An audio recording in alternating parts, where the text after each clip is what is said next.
Good afternoon. Welcome to doctors time. పూర్వం ఆహార పద్ధతుల్లో చాలా నియమాలు ఉండేవి. ఎన్ని ఆరోగ్య సమస్యలు వచ్చినా తట్టుకునేవారు. కానీ ప్రస్తుత ఉరుకుల పరుగుల జీవితంలో సరైన ఆహార నియమాలు పాటించక రకరకాల వ్యాధుల బారిన పడుతున్నారు. ముఖ్యంగా ఈ మధ్య కాలంలో ఎక్కువ శాతం వినిపిస్తున్న సమస్య పైల్స్. చెప్పుకోవడానికి సిగ్గుపడో మరికొందరు భయంతోనో వ్యాధిని నిర్లక్ష్యం చేసి సమస్యను మరింత పెద్దదిగా చేసుకుంటూ ఉంటారు. అయితే సరైన సమయంలో మంచి వైద్యం తీసుకుంటే శాశ్వత పరిష్కారం గ్యారంటీ అంటున్నారు హోమికేర్ ఇంటర్నేషనల్ వైద్యులు డాక్టర్ సబితా రాణి గారు. అలాగే పైల్స్, ఫిషర్, ఫిస్టులా లక్షణాలు ఎలా ఉంటాయి, ఎలా నయం చేసుకోవచ్చు, హోమియోపతిలో ఎలాంటి చికిత్స ఉంది, ఇలాంటి మరిన్ని వివరాలు వారిని అడిగి తెలుసుకుందాం. అలాగే మీరు కాల్ చేసిన నంబర్లు 04023310 అండ్ 730. హలో డాక్టర్, ముందుగా చెప్పండి అసలు పైల్స్ అంటే ఏంటి, వీటికి రీజన్స్ ఎలా ఉంటాయి?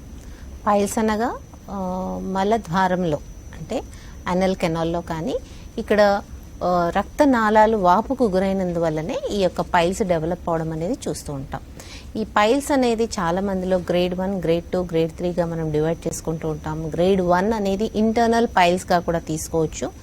ఇలా ఈ యొక్క ఇంటర్నల్ పైల్స్ ఉన్నటువంటి పేషెంట్స్కి నొప్పి మాత్రమే ఎక్కువగా సిమ్టమ్గా కనిపించే అవకాశం ఉంటుంది. సో ఇంటర్నల్గా ఉండి అవి ఎప్పుడైతే మోషన్ చాలా కాన్స్టిపేటెడ్ అంటే మళ్ళీ బద్ధకం ఉన్నటువంటి పేషెంట్స్లో కొద్దిగా నొప్పిగా ఉండటము, అలాగే మోషన్ పాస్ అవ్వడానికి ఇబ్బందిగా ఉండటం ఉండే అవకాశం ఉంటుంది. అలాగే గ్రేడ్ 2 పైల్స్ వచ్చేసి ఇంటర్నల్ అండ్ ఎక్స్టర్నల్ మూమెంట్ ఉండే అవకాశం ఉంటుంది. అంటే మలం పాస్ అయినప్పుడు అది బయటికి రావడం, అలాగే ఆ తర్వాత నెమ్మదిగా రిట్రాక్ట్ అవ్వడం, లోపలికి వెళ్ళిపోవడం అనేది కనిపించే అవకాశం ఉంటుంది. ఈ యొక్క సెకండ్ గ్రేడ్ పైల్స్ కూడా కొంతమందిలో ఇబ్బందిగానే ఉంటాయి. సిమ్టమ్స్ వచ్చేసి పెయిన్తో పాటు విపరీతమైన మలబద్ధకం కూడా డెవలప్ అయ్యేటువంటి అవకాశం ఉంటుంది. అలాగే పైల్స్ డెవలప్ అవడానికి మొదటి కారణం మలబద్ధకం అయినప్పటికీ పైల్స్ డెవలప్ అయిపోయిన తర్వాత కూడా మలబద్ధకం అనేది ఇంకా తీవ్రం అయ్యే అవకాశం ఉంటుంది. అలాగే గ్రేడ్ 3 పైల్స్ అంటే ఈ పైల్స్ అనేది రప్చర్ అవ్వటము, రక్తం పడటము, అలాగే మల్టిపుల్గా డెవలప్ అవడం. అంటే రక్తనాళాలు ఒకటే కాకుండా మల్టిపుల్గా గ్రేప్స్ లాగా, బంచ్ ఆఫ్ గ్రేప్స్ లాగా ఈ యొక్క రక్తనాళాలు ఉబ్బటము, వాపు గురవటము, అది బయటికి ఎక్స్టర్నల్గా కనిపించటం, ఎక్స్టర్నల్ పైల్స్ అంటూ ఉంటాం మనము. ఇవన్నీ కూడా తీవ్రంగా డెవలప్ అవడం అనేది చూస్తూ ఉంటాం. గ్రేడ్ 3లో రక్తం పడడం కూడా చూస్తూ ఉంటాం. సో గ్రేడ్ 1, గ్రేడ్ 2లో నొప్పితో పాటు రక్తం కూడా వచ్చే అవకాశం ఉంటుంది. కానీ గ్రేడ్ 3 పైల్స్లో మాత్రం విపరీతంగా డైలీ వాళ్ళకి హెమరేజ్ ఉండటం, అంటే రక్తం పడడం అనేది కనిపించడం వల్ల అలాంటి పేషెంట్స్కి సివియర్గా పెయిన్ ఉండటమే కాకుండా బాడీలో ఉన్నటువంటి బ్లడ్ తగ్గిపోవడం, అంటే అనీమియాకు కూడా గురయ్యేటువంటి అవకాశం ఉంటుంది. ఓకే అండి, మెయిన్గా అంటే పర్టికులర్గా ప్రెగ్నెన్సీ లేడీస్లో పైల్స్ అనేది ఏ విధంగా ఉంటుంది? యూజువలీ గెస్టేషనల్ స్టేజ్లో ప్రెషర్ సిమ్టమ్స్, అంటే బికాస్ పైల్స్ అనేది ప్రెషర్తో ఎక్కువ అవ్వటం అనేది ఉంటుంది కాబట్టి ప్రెగ్నెన్సీలో యూజువలీ సెకండ్ ట్రైమిస్టర్, థర్డ్ ట్రైమిస్టర్లో చాలామందికి ప్రెషర్ వల్ల పాలిప్స్ డెవలప్ అవ్వటము లేదా పైల్స్ డెవలప్ అవ్వడం అనేది ఎక్కువగా చూస్తూ ఉంటాం.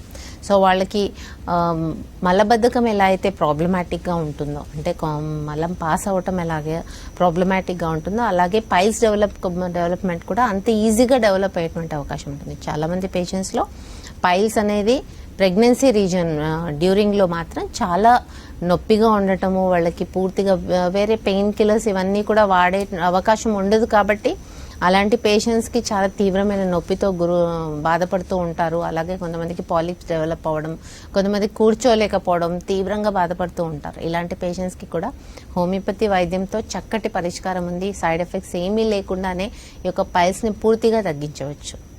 ఓకే అండి, మెయిన్గా పైల్స్లో ఉంటే ఇందాక మీరు గ్రేడ్స్ చెప్పారు, అంటే ఇందులో టైప్స్ ఏమైనా ఉన్నాయా? ఉంటే వాటి గురించి చెప్పండి. టైప్స్ అనగా మనము పైల్స్తో బాధపడుతున్నటువంటి పేషెంట్స్లో కొంతమందిలో ఫిషర్ కూడా డెవలప్ అవుతుంటుంది. ఫిషర్ అనగా ఆ యొక్క లాంగిట్యూడినల్ కట్, అంటే వాళ్ళకి స్ఫింక్టర్లో కానివ్వండి లేదా అనల్ కెనాల్ అప్పర్ రీజన్స్లో కానివ్వండి లాంగిట్యూడినల్గా కట్ అవ్వటం అనేది చూస్తుంటాం. ఇది మ్యూకస్ మెంబ్రెయిన్లో అయి ఉండవచ్చు లేదా పైల్ మీద కూడా ఈ యొక్క కట్ డెవలప్ అయ్యేటువంటి అవకాశం ఉంటుంది.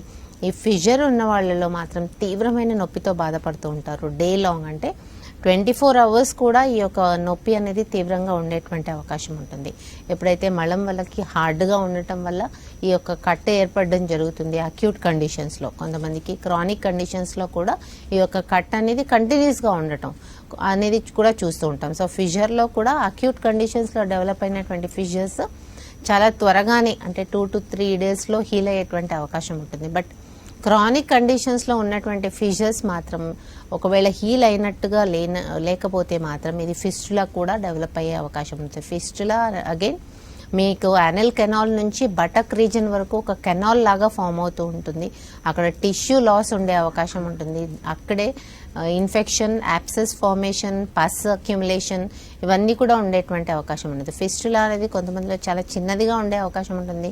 కొంతమందిలో కెనాల్ అనేది 2 to 4 సెంటీమీటర్స్ వరకు కూడా ఫామ్ అయినటువంటి కేసెస్ చూస్తూ ఉంటాం. సో పైల్స్తో బాధపడే వాళ్ళు చాలా కొద్దిగా సిమ్టమ్స్ ఉన్నాయి కదా అని నెగ్లెక్ట్ చేయకుండా అవి అసలు దేని వల్ల డెవలప్ అవుతుంది పైల్స్, అలాగే ఎంతవరకు ఎఫెక్ట్ అయింది, ఈ యొక్క కట్ ఉన్నట్టయితే కనుక ఎన్ని సెంటీమీటర్స్ కట్ ఉన్నది అనేది డయాగ్నోసిస్ చాలా ఇంపార్టెంట్.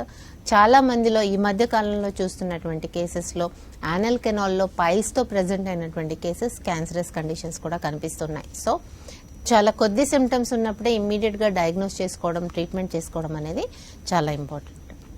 ఓకే అండి, మెయిన్ అంటే పైల్స్కి సంబంధించి అంటే ప్రత్యేకంగా లక్షణాలు అందరిలో ఒకేలాగా ఉంటాయా? పైల్స్ అనేది కొంతమందిలో సిమ్టమ్ లెస్ ఉంటాయి. అంటే వాళ్ళకి కొద్దిగా ఇబ్బంది ఉన్నప్పటికీ, దురద వచ్చినప్పటికీ వాళ్ళకి నొప్పి లేకపోవడం, అలాగే అవి డెవలప్ అవుతున్నప్పటికీ వాళ్ళకి రక్తం పడకపోవడం అనేది కూడా కొంతమందిలో కనిపిస్తుంటాం. అలాంటి వాళ్ళలో సింపుల్గా కొద్దిపాటిగా ఎక్సర్సైజెస్ చేసుకోవటం, అలాగే వాళ్ళు తీసుకునేటువంటి డైట్ రెస్ట్రిక్షన్స్ అనేది అంటే ఫైబర్ రిచ్ కంటెంట్ ఎక్కువగా తీసుకున్నట్టయితే కనుక ఫ్యూచర్లో వాళ్ళకి సిమ్టమ్స్ కూడా లేకుండా ఉండే అవకాశం ఉంటుంది. అలాగే పైల్స్ అనేది వాపుకు గురైనటువంటి రక్తనాళాలు కనుక వారికోసిటీ ఆఫ్ వెయిన్స్ అంటాం.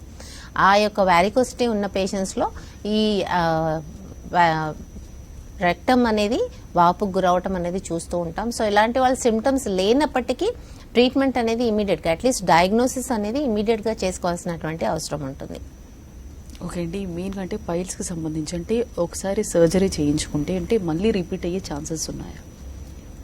రక్తనాళాలు వాపుకు గురైనందువల్ల డెవలప్ అయినటువంటి ఈ యొక్క పైల్స్ ఒకవేళ మీరు సర్జరీ చేసుకున్నప్పటికీ అంటే ఆ యొక్క రీజన్లో పైల్స్ కట్ చేసినప్పటికీ మళ్ళీ కూడా ప్రెషర్ సిమ్టమ్ డెవలప్ అయినప్పుడు అంటే మలబద్ధకం మళ్ళీ వచ్చినప్పుడు మళ్ళీ కూడా ప్రెషర్కి గురవటం, ఆ యొక్క పైల్స్ అనేది ఎన్లార్జ్ అవ్వటము, అలాగే మళ్ళీ రిపీట్ అవ్వడం అనేది చూస్తూ ఉంటాం. సో ఇక్కడ మనకు మెయిన్గా కాజ్ వచ్చేసి మలబద్ధకం. ఈ యొక్క మలబద్ధకం డెవలప్ అయినటువంటి పేషెంట్స్ వాళ్ళకి మళ్ళీ పైల్స్ డెవలప్ అయ్యే అవకాశం ఉంది. సో మలబద్ధకం లేకుండా దానికి ట్రీట్మెంట్ ఫస్ట్ తీసుకోవాల్సినటువంటి అవసరం ఉంటుంది.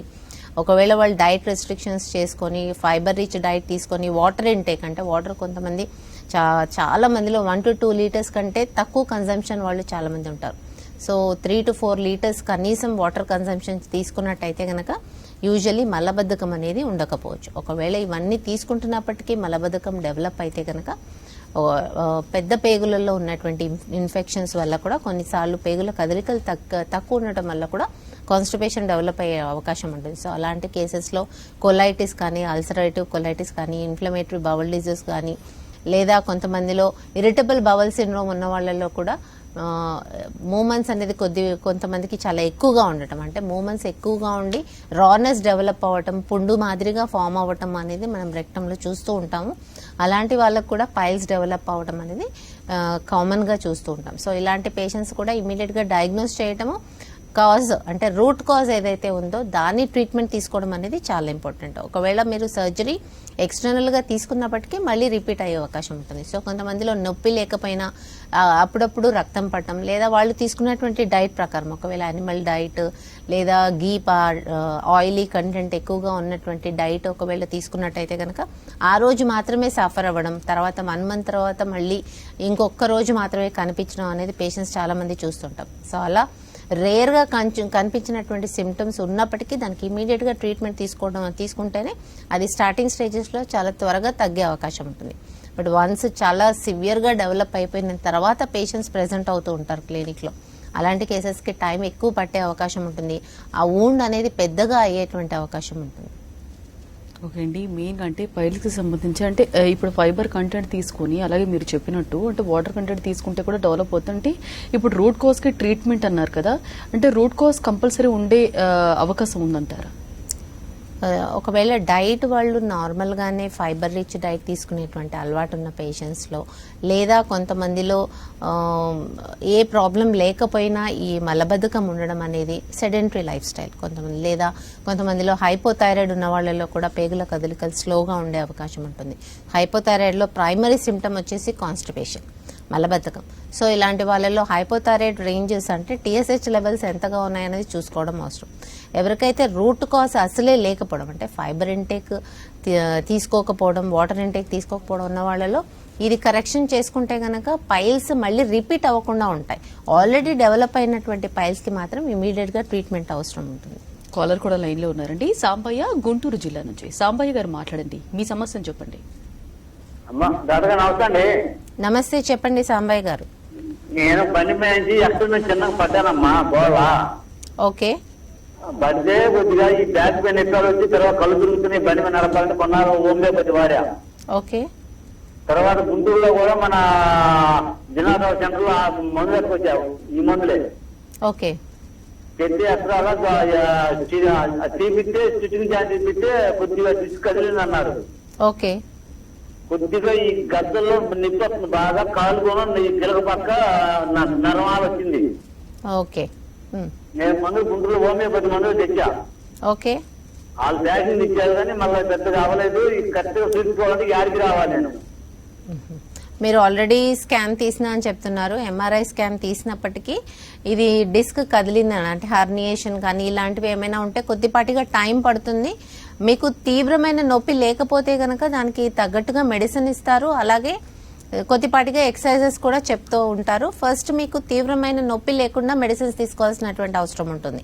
మీకు కళ్ళు తిరగడం లేదా నార్మల్గా నడవలేకపోవడం ఇలాంటివి ఏమైనా ఉన్నాయనేది చెక్ చేసి మీకు ట్రీట్మెంట్ ఇవ్వడం జరుగుతుంది. మీరు ఇక్కడ స్క్రోల్ అవుతున్న నంబర్స్ కాల్ చేయండి. మీకు nearest clinic Homeocare international clinic కి గైడ్ చేస్తారు. సో మెయిన్ గా అంటే పైల్స్ కి సంబంధించి అంటే ఇన్వెస్టిగేషన్స్ ఏ విధంగా ఉంటాయి? యూజువల్లీ పెయిన్ అనేది రెగ్యులర్గా ఉన్నటువంటి పేషెంట్స్లో ఫైబర్ ఇంటేక్ అనేది ఇంక్రీజ్ చేసిన తర్వాత, వాటర్ ఇంటేక్ ఇంక్రీజ్ చేసిన తర్వాత మెడిసిన్స్ ఒక 1-2 months వాడినప్పటికీ రిజల్ట్ లేకపోయినట్టయితే కనుక వాళ్ళకి మాత్రమే మనం ఇన్వెస్టిగేషన్స్ అనేది చూసుకుంటాం. పైల్స్లో మెయిన్గా వచ్చేసి సిగ్మాయిడోస్కోపీ సరిపోతుంది పైల్స్ సంబంధించిన వరకు.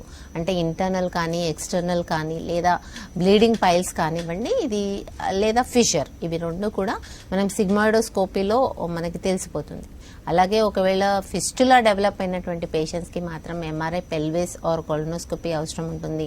మలబద్ధకం ఒకవేళ ట్రీట్ చేయనట్టయితే కనుక అంటే ఈవెన్ ఆఫ్టర్ డైట్ చేంజెస్ ఒకవేళ వాళ్ళకి మలబద్ధకం అనేది కంటిన్యూ అవుతున్నట్టయితే కనుక వీళ్ళకి కొలనోస్కోపీ రాయడం జరుగుతుంది.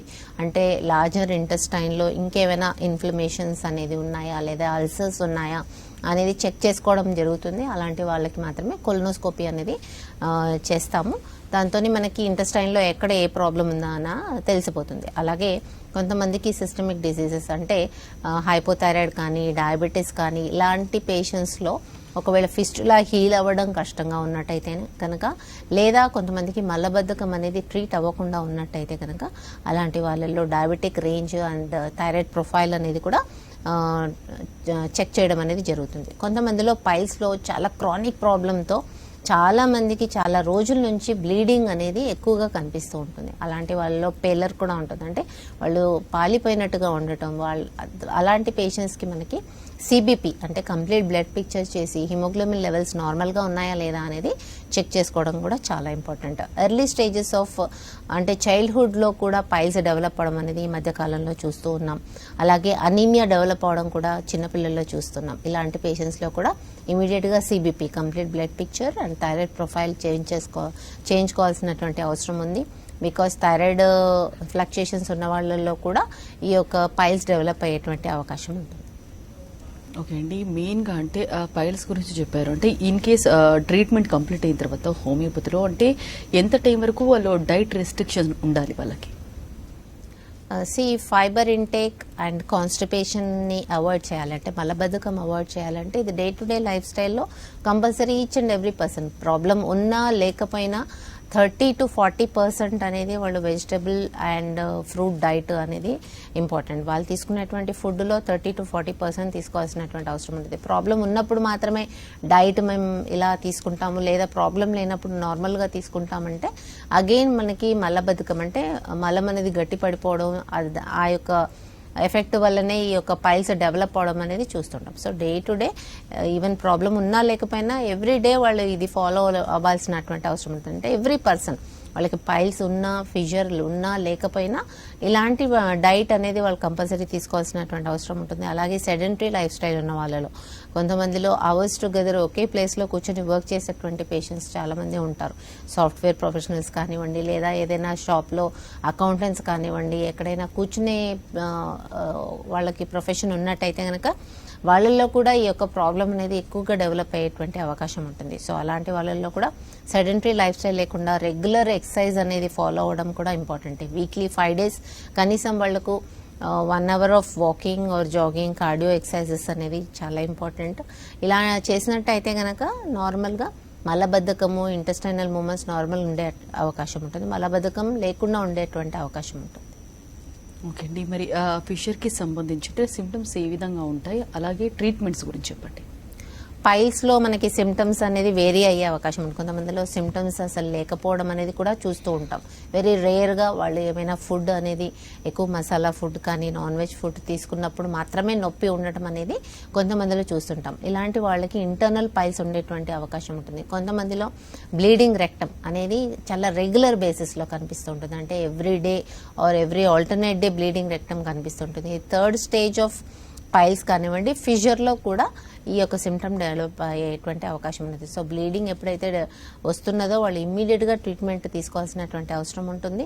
ఇమ్మీడియట్గా ఇన్వెస్టిగేషన్స్ కూడా చేసుకోవాల్సినటువంటి అవసరం ఉంటుంది. అలాగే ఫిషర్స్ ఉన్న వాళ్ళలో నొప్పి అనేది తీవ్రంగా ఉండే అవకాశం ఉంది. నాట్ ఓన్లీ డ్యూరింగ్ స్టూల్, అంటే వాళ్ళు మలం పాస్ చేసినప్పుడు కాకుండా తర్వాత కూడా అవర్స్ టుగెదర్ వాళ్ళకి నొప్పి ఉండేటువంటి అవకాశం ఉంటుంది. ఫిషర్ ఉన్న వాళ్ళలో నొప్పి తట్టుకోలేకపోవడం అనేది పేషెంట్స్లో చాలా చూస్తుంటాం. తీవ్రమైన నొప్పి, కూర్చోలేకపోవడం, వాళ్ళు నార్మల్ యాక్టివిటీ చేసుకోలేకపోవడం అనేది చూస్తుంటాం.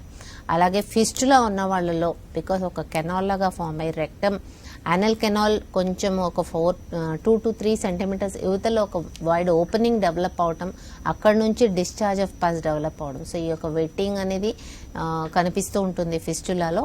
ఈ మధ్య కాలంలో యంగ్స్టర్స్లో కూడా ఈ యొక్క ప్రాబ్లం కనిపిస్తుంది. సో ఎనీ సిస్టమిక్ డిజార్డర్స్ అంటే ఆల్కహాలిజం ఉన్న వాళ్ళలో, డయాబెటీస్ ఉన్న వాళ్ళలో కూడా ఈ యొక్క ఫిస్టులా డెవలప్ అవ్వడం అనేది కామన్గా చూస్తూ ఉన్నాము. సో ఫిస్టులా డెవలప్ అయినటువంటి పేషెంట్స్లో నొప్పి ఉన్నప్పటికీ లేకపోయినప్పటికీ ఇమీడియట్గా ఎంఆర్ఐ పెల్విస్ చేసుకోవాల్సినటువంటి అవసరం ఉంటుంది. దానికి ట్రీట్మెంట్ తీసుకొని ఆ యొక్క ఫిస్టులాని హీల్ చేయాల్సినటువంటి అవసరం ఉంటుంది. సో ఫిస్టులా కానీ ఫిషర్ కానీ ఇమీడియట్ ట్రీట్మెంట్ అనేది చాలా ఇంపార్టెంట్. ఇక్కడ ఫిషర్ కానీ ఒకవేళ వూండ్ హీల్ అవ్వకపోయినట్టయితే కనుక వాళ్ళకు ఉన్నటువంటి అండర్లైన్ కాజెస్ ఏవైతే ఉన్నాయో అవి డిటెక్ట్ చేసి ట్రీట్మెంట్ ఇవ్వడం జరుగుతుంది. ఓకే అండి, మరి ఫిస్టులాకి సంబంధించి ఎలా ఉంటుంది ట్రీట్మెంట్స్కి సంబంధించి? హోమియోకేర్ ఇంటర్నేషనల్లో కాన్స్టిట్యూషనల్ ట్రీట్మెంట్ ఇవ్వడం జరుగుతుంది. అక్కడ ఉన్నటువంటి పస్ యాక్చువల్గా ఫిస్టులాలో ఇమ్మీడియట్గా సర్జికల్ ఇంటర్వెన్షన్ అని చెప్తూ ఉంటారు. సో సర్జరీ చేసినప్పటికీ అక్కడ పస్ ఎవాక్యుయేషన్, యాప్సెస్ అనేది క్లియర్ చేసినప్పటికీ మళ్ళీ డెవలప్ అయ్యేటువంటి అవకాశము 90 to 95% ఉంటుంది. సో మీకు ఎలాంటి సర్జరీ లేకుండానే హోమియోకేర్ ఇంటర్నేషనల్లో కాన్స్టిట్యూషనల్ ట్రీట్మెంట్తోని ఆ యొక్క ఫిస్టులాలో పస్ ఎవాక్యుయేషన్ అనేది కూడా తగ్గించడం జరుగుతుంది. అలాగే ఎక్కడైతే మనకి కెనాల్ డెవలప్ అయిందో, అక్కడ టిష్యూ లాస్ ఉందో, అక్కడ టిష్యూ డెవలప్ అయ్యేటువంటి మెడిసిన్స్ కూడా ఇవ్వడం జరుగుతుంది. సో ఫిస్టులాలో 100% రిజల్ట్స్ ఇచ్చినటువంటి పేషెంట్స్ చాలా మంది ఉన్నారు. చాలా సివియర్గా ఫిస్టులా డెవలప్ అయినటువంటి కేసెస్లో కూడా పూర్తిగా కెనాల్ క్లోజ్ అవ్వటము, అలాగే ఆ ఓపెనింగ్ ఉన్నటువంటిది కూడా క్లోజ్ అవ్వడం only with simple medicines constitutional ట్రీట్మెంట్తోనే జరుగుతుంది. సో హోమియోకేర్ ఇంటర్నేషనల్లో ఫిస్టులాకి పూర్తి ట్రీట్మెంట్ ఉంది. ఓకే అండి, పైల్స్, ఫిషర్, ఫిస్టులా అంటే ఈ మూడిట్లో చూసుకుంటే కనుక ఏది ఎక్కువ కాంప్లికేటెడ్? పైల్స్ అనేది మనకి ఓన్లీ వాపు అంటే ఇన్ఫ్లమేషన్ డెవలప్ అవ్వటము, వెయిన్స్ అనేది ఎన్లార్జ్ అవ్వటము, అది మనకి రెక్టమ్ బయటికి కనిపించడం అనేది జరుగుతుంది. వేరాజ్ ఫిషర్ అనేది cut, it's almost destruction of tissue. ఇక్కడ మనకి ఏంటి అంటే నొప్పి ఎక్కువగా ఉండే అవకాశం ఉంటుంది. వాళ్ళు మోషన్ కూడా పాస్ చేయలేనటువంటి పరిస్థితి, ఎందుకంటే అక్కడ వూండ్ డెవలప్ అయింది. సో ఫిషర్లో కానీ ఫిస్టులాలో కూడా కొంతమంది పెయిన్కి గురవుతూ ఉంటారు. చాలా తీవ్రమైన నొప్పి, యాప్సెస్ వాళ్ళకి ఫిలప్ అయిపోయిన కొద్దీ, పస్ అనేది యాప్సెస్ ఫామ్ అయిన కొద్దీ వాళ్ళకి నొప్పి తీవ్రంగా ఉండేటువంటి అవకాశం ఉంటుంది. కొంతమందిలో బికాస్ ఓపెనింగ్ ఉండటం వల్ల పస్ అనేది అక్యుములేట్ కాకుండా కంటిన్యూస్గా డిశ్చార్జ్ అనేది కనిపిస్తూ ఉంటుంది. సో ఫిషర్ కానీ ఫిస్టులా కానీ కాంప్లికేటెడ్ అని చెప్పుకోవాలి. ఇవి రెండు కూడా ఇమ్మీడియట్గా ట్రీట్మెంట్ తీసుకోవాల్సినటువంటి అవసరం ఉంటుంది. ఈవెన్ పైల్స్ కూడా 3rd గ్రేడ్ పైల్స్ మనకి ఫిషర్ డెవలప్ అవ్వటం అనేది చూస్తూ ఉంటాం. 3rd గ్రేడ్ పైల్స్ వల్లనే ఫిస్టులా కూడా డెవలప్ అయినటువంటి కేసెస్ చాలా ఉంటాయి. సో పైల్స్ కూడా ఇమ్మీడియట్గా మీకు కాంప్లికేటెడ్ స్టేజ్లో, అంటే పైల్స్ కాంప్లికేషన్ వచ్చేసి మనకి fissure and fistula. So piles develop అయిన వెంటనే ట్రీట్మెంట్ తీసుకున్నట్టయితే కనుక చాలా ఈజీగా ఆ యొక్క వాపుని తగ్గించే అవకాశం ఉంటుంది. అలాగే మీ కాన్స్టిపేషన్ అండర్లయింగ్ కాజ్ వచ్చేసి ఒకవేళ మలబద్ధకం అయితే, లేదా ulcerative colitis, inflammatory bowel disease అంటే పెద్ద పేగులలో ఒకవేళ వాపు ఉన్నట్టయితే కనుక దానికి కూడా ట్రీట్మెంట్ ఇవ్వడం జరుగుతుంది. దానివల్ల మీకు పైల్స్ కూడా తగ్గేటువంటి అవకాశం ఉంటుంది. ఇప్పుడు కొంతమందిలో చూస్తే కనుక ఇప్పుడు ఫారెన్ కంట్రీస్లో కానీ ఇక్కడ కానీ ఇప్పుడు చాలా డైట్ పరంగా పిజ్జా బర్గర్స్ కూడా చాలా మంది తీసుకుంటూ ఉంటారు. అంటే బ్రెడ్ కంటెంట్ అనేది ఎక్కువ ఉంటుంది. అలా బ్రెడ్ కంటెంట్ ఎక్కువ తీసుకోవడం వల్ల కూడా అంటే పైల్స్ వచ్చే ఛాన్స్ ఉందా అంటే? Yes, exactly.